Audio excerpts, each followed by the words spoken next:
ప్రభుత్వం లక్కీగా వాళ్ళు కష్టపడ్డారు, ఆర్మీ ఉన్నారు, నేతృత్వం ఉన్నది, అన్నీ ఉన్నాయి. అదృష్టమైన సమయం సరిగ్గా జరిగింది. యుద్ధం ఆప్ చేయకుండా ఏం చేయమంటారు అంటే పెద్ద యుద్ధం చేయండి, యుక్రెయిన్ రష్యాలాగా మునిగిపోవాలని ఐడియా. అది 9వ క్లాస్ 10వ క్లాస్ పాస్ చేసిన తెలివితేటలు. ఆ పేరు చెప్పండి, ట్రంప్ని తిట్టండి, ఇవన్నీ ఎంత ఎంత ఎంత డ్యామేజింగ్ ఇష్యూస్ రేస్ చేశారంటే ఉపయోగం లేదు. ఉపయోగం ఉన్న క్వశ్చన్ అడగాలి, గవర్నమెంట్ ప్రశ్నించాలి. ఆపోజిషన్ రోల్ ఏమిటంటే అపోజ్ చేయాలి. చాలా తప్పులు చేస్తున్నారు ఈ ప్రభుత్వం, అపోజ్ చేయాలి. ఎందుకు ఈ స్థితికి వచ్చింది, ఎందుకు అక్కడ జరిగిందని, ఏం చేస్తున్నారు మీరు, పహల్గామ్లో ఎందుకు అసలు ఎవరు కాపలా కాయలేరు, ఏంటి, ఇవన్నీ రావాలి. రాకుండా ట్రంప్ అన్నాడు, మీరు దానికి ఏమంటారు? యుద్ధం ఎందుకు ఆప్ చేశారు? యుద్ధం ఎందుకు ఆప్ చేశారంటే పాకిస్తాన్ ఆక్యుపైడ్ కాశ్మీర్లోకి వెళ్తే ఓ 50,000 మంది ఇండియన్ సైనికులు చచ్చిపోవడానికి రెడీగా ఉన్నారా? వాళ్ళు ఖాళీగా కూర్చుని చీపిరి కట్టలతో కూర్చుంటారా, లేకపోతే కారం పొడితో కూర్చుంటారా? వాళ్ళని ట్రాప్ చేయటానికి చైనా, పాకిస్తాన్ లోపలికి ఆర్మీ రాగానే పెట్టేయటానికి ప్లాన్. ఇప్పుడు మీకు ఎన్ని విషయాలు చూస్తున్నారు ప్రపంచంలో ఈవేళ. రష్యా యుక్రెయిన్ ఒక ఉదాహరణ చెప్తున్నా. అంత పెద్ద దేశం రష్యా ఎలాగానే ఏం చేయలేకపోయింది, అటాక్ లో ఏం చేయలేరు ఈ రోజుల్లో. భారతదేశానికి అనుకోని అవకాశం పాకిస్తాన్ ఇచ్చారు. ఆ ఏప్రిల్లో పహల్గామ్లో చేసినప్పుడు ఎందుకు చేశారు ఆ టైం? నరేంద్ర మోడీ సౌదీ అరేబియాలో ఉన్నాడు, అమెరికన్ వైస్ ప్రెసిడెంట్ వాన్స్ భారతదేశంలో ఉన్నాడు. ఆ సమయంలో చేసి పాకిస్తాన్ అంత గొప్ప దేశం, కశ్మీర్ అంత ఇష్యూ చూపెడటానికి, మెసేజ్ ఇవ్వటానికి చేశారు. ఇలాగ అవుతుంది అనుకోలేదు, అలాగ అవ్వండి, విశేషంగా అవ్వండి. అవకాశం వచ్చింది, అవకాశాన్ని వాడారు, అయిపోయింది. మేము ఇంతవరకే చేస్తామని భారతదేశం చెప్పటం, అంతవరకే చేయాలి. పాకిస్తాన్ ఆక్యుపైడ్ కాశ్మీర్ని రాజ్నాథ్ సింగ్ డిఫెన్స్ మినిస్టర్ అన్న మాట కరెక్ట్.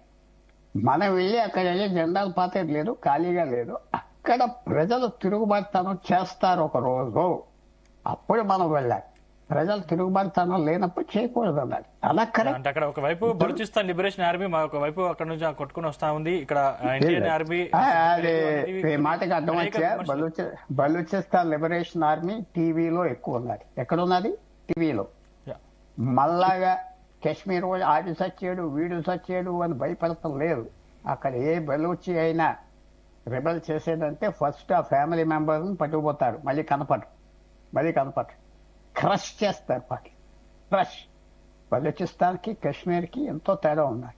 మనం ఎవరైనా ఏమన్నా చేస్తే వాడికి అన్ని చేసి చచ్చేడు, అక్కడే లేదు. బలూచిస్తాన్ వద్దు, ఎక్కువ టీవీ మీద ఉన్నారు. ఇంకా 5 సంవత్సరాలు 10 సంవత్సరాల తర్వాత పండుతుందా చూడాలి. అందువల్ల యుద్ధం ఆగినందుకు వీళ్ళు తిడతారా? అది నాకు ఆశ్చర్యం. అంటే అక్కడ ఏం లేదు, బురదలో దిగపడిపోయి బయటికి రాలేరు, ఒక 20,000 మంది చచ్చారు అంటే ఆనందపడరు. అసలు యుద్ధం చేయకుండా ఆప్ చేయాలి. యుద్ధం వద్దనా? డిప్లొమసీతో గెలిచేది గొప్ప విజయం. కానీ ఈ విషయంలో ట్రంప్ సమర్థించుకుంటున్నారు. దాదాపు 29 సార్లు నేనే యుద్ధం ఆపానని సమర్థించుకుంటున్నారు. ఇది కరెక్ట్ అంటారా? అసలు ట్రంప్ జోక్యం అనేది దీంట్లో అతను ఏమన్నా మీకెందుకు? మనం ఏదో అనాలి. తిరిగి తిరుగుతాడు, పోలని తిట్టాడు, భారతదేశాన్ని తిట్టాడు. ఇది హై స్కూల్ పిల్లలు చేసే డిబేట్స్. ఇవాళ ఇంకో మాట కూడా చెప్తున్నా, కాంగ్రెస్ పార్టీ చాలా గొప్ప పార్టీ. కాంగ్రెస్ పార్టీ ఇచ్చిన నాయకులు దేశానికి మహాత్మా గాంధీ స్టార్ట్ అవ్వారు. చాలా గొప్ప పార్టీ. కొన్ని సంవత్సరాలు పివి నరసింహారావు గొప్ప నాయకుడు, నెహ్రూ, ఇందిరాగాంధీ కాదంటలేరు, రాజీవ్ గాంధీ ఆయన దాంట్లో ఆయన గొప్పవాడు.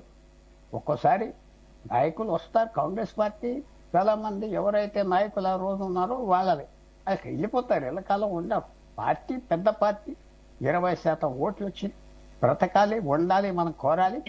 కానీ వాళ్ళ మిత్రులు ఉన్నారు కాంగ్రెస్ వాళ్ళు, నాయకత్వం ఏంటిది జవాబు వాళ్ళే చెప్పాలి. ట్రంప్ అన్నాడు. ఏంటి ట్రంప్ ఎవరు? ట్రంప్ని తప్పించుకొని ఆ కెరటం మనం తిరగాలి. ట్రంప్తో తగు పెట్టుకోవాలా? మన సంవత్సరానికి 5 లక్షల వీసాలు కావాలా ఆ దేశం నుంచి? మంచితనం చేసుకుని ఏదో గడిపేద్దాం అనుకోండి. చెప్తున్నా, మీ స్క్రీన్ మీద కనపడే నాయకుడు పెద్ద పేరు తెచ్చుకున్నాడు ఇప్పుడు దేశంలో, అసావుద్దీన్ ఒవైసీ. చెప్తున్నా, యా దేశం అంతా పేరు తెచ్చుకున్నాడు. అతను ఇచ్చిన తెలివితేటలు, అతను ఇచ్చిన స్టేట్మెంట్స్, అతను ఇచ్చిన సపోర్టు ఇంక ఏ ఎంపీ ఇవ్వలేదు. ఇప్పుడు కూడా నిన్న కూడా అన్నారు క్రికెట్ ఆడొద్దు, ఇది చేయదు. అలాగ ఉండాలి. కానీ ఈ తెలివితేటలైన ప్రశ్నలు అడిగితే ఏంటి పేర్లు కూడా చెప్పిన అడిగిన వాళ్ళు ట్రంప్ అన్నాడు, ట్రంప్ అన్నాడు. ఏంటి ట్రంప్ ఎవరు అంటే అంటాడు అది ఇష్టం వచ్చింది అంటాడు, అది ఇష్టం వచ్చింది అంటాడు, ఎవరినో తిడతాడు, అది తల్లిదండ్రులను తిడతాడు. ఇవన్నీ మనం పట్టించుకుంటాలా? ఏదో అల్లరి చేసి అంటానికి చైల్డిష్. ఇది ఎన్నో సంవత్సరాలు ఇది పనిచేయదు. ప్రజలు భారతదేశంలో పూర్వం ఎప్పుడైతే ఆ గుర్తు ఎలక్షన్ గుర్తు తెలుసా తెలీదా అయ్యో అనుకునేవారు. ఇవాళ ప్రజలు చాలా అడ్వాన్స్ గా ఉన్నారు. ప్రజలు ఆలోచించవలసింది ఏంటంటే మీకు రాజ్యాంగం కావాలి, రోజు ఫ్రీగా కావాలి, ఇవన్నీ కావాలంటే దేశం ముందర ఉండాలి.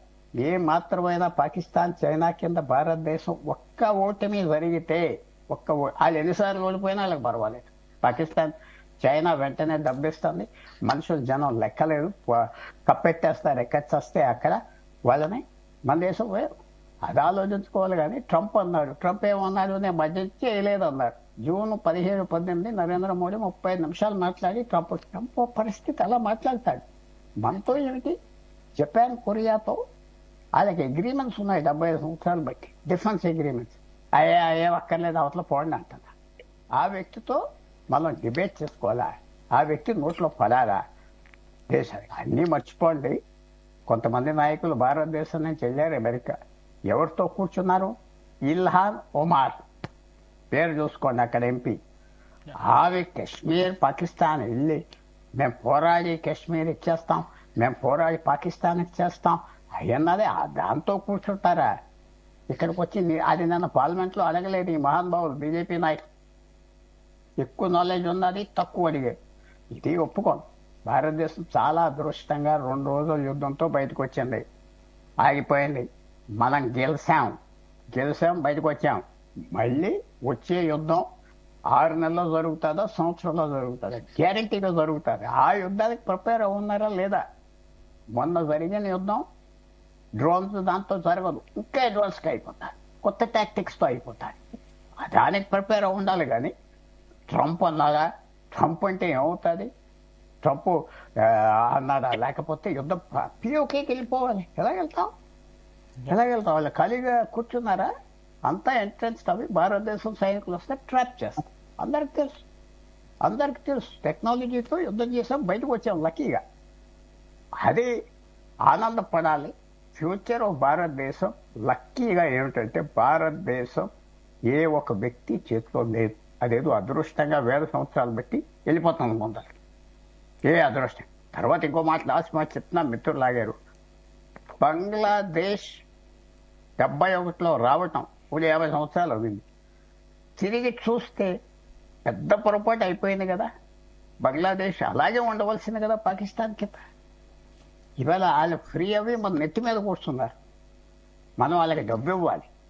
వాళ్ళని చూస్తే మనతో మంచిగా ఉంటారట. ఎంత తప్పు అయిపోయింది. అందువల్ల హిస్టరీలో చరిత్రలో ఈవేళ మంచి పని అవ్వింది అంటే కుదరదు. 50 సంవత్సరాలు తిరిగి చూస్తే చిన్న పని అయిపోయింది అనమాట. మంచి పని అవ్విందంట ఒక నష్టం. టైం సాల్వ్ చేస్తుంది. తప్పుడు ప్రశ్నలు అడిగారు, అడగవలసిన ప్రశ్నలు అడగలేదు. నెక్స్ట్ వార్కి ఎలా రెడీగా ఉంటున్నారు? మిగతా విషయాలు అడగవలసిన ఏం అడగలేదు. ఏదో ట్రంప్ మీద అడిగితే ప్రజలు ఏదో మరి ప్రజలకి ఇవన్నీ పట్టించుకోరు. పాకిస్తాన్ భారతదేశం సైన్యాలు గెలిచారు. 2 రోజుల యుద్ధంతో అయిపోయింది, ఫినిష్డ్, అంతే. రైట్. మనతో పాటు సత్య గారు బీఆర్ఎస్ నుంచి, అదేవిధంగా కాంగ్రెస్ నుంచి కత్తి వెంకటస్వామి గారు జాయిన్ అయ్యారు. సత్య